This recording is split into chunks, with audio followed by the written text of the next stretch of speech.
আসসালামু আলাইকুম। আজকে আমরা যাচ্ছি পশু হাসপাতালে। তো আমাদের ইনবক্সে কয়েকজন জিজ্ঞাসা করেছেন, ভাই ধামরাইয়ের মধ্যে পশু হাসপাতালটা কোন জায়গায়। তো আমরা সেইখানে আজকে চলে যাব। তো আপনারা ভিডিও দেখতে থাকেন, তাহলেই চিনে যাবেন কোন জায়গায় এটা অবস্থিত।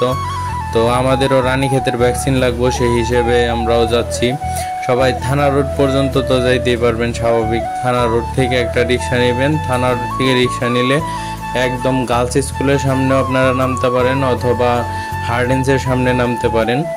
তো আমি থানা রোড থেকে একটা রিক্সা নিয়ে নিয়েছি। রিক্সা নেওয়ার পরে আমরা হার্ডেন্সের সামনেই নামছি। এটা হচ্ছে হার্ডেন্স।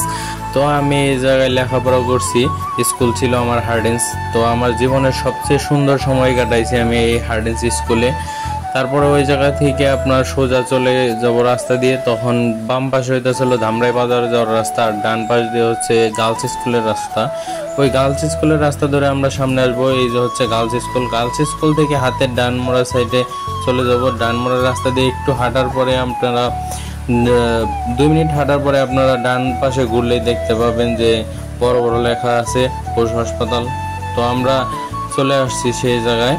এই যে নীল কালার বিল্ডিং, এইটাই হচ্ছে পশু হাসপাতাল। তো পরবর্তীতে আমরা দেখলাম আরো বাইরে মানুষ দাঁড়ায় আছে, এরা ছাগল নিয়ে আসছে। ছাগলের সমস্যার জন্য এই জায়গায় দেখাইতে আনছিল। তো আমি ভিতরে গেলাম। ভিতরে যাওয়ার প্রথমেই দেখলাম হল রুম। এটা হল রুম মানে বসার টসার জায়গা। এই জায়গায় সোজা সামনে দেখলাম কোন ভ্যাকসিন কতটুকু নিতে হবে আর কি পরিমাণ লেখা আছে। তো পরবর্তীতে আমি ভিতরে কথা বলে আসলাম। তো বলল যে রানীক্ষেতের ভ্যাকসিন এখন নাই আপাতত, সোমবারে পেয়ে যাবেন ইনশাল্লাহ। তো পরবর্তীতে আমরা বের হয়ে আসলাম ওই জায়গা থেকে। আর যারা যারা ভ্যাকসিন আনবেন, অল্প কিছু মুরগি বা ইয়ের জন্য ভ্যাকসিন আনার জন্য আপনারা বরফ নিয়ে যাবেন বাসা থেকে। তাদের কাছে অনেক সময় পর্যাপ্ত পরিমাণ বরফ থাকে না, তো অনেক সময় বরফ না দিলে নষ্ট হয়ে যেতে পারে ভ্যাকসিন।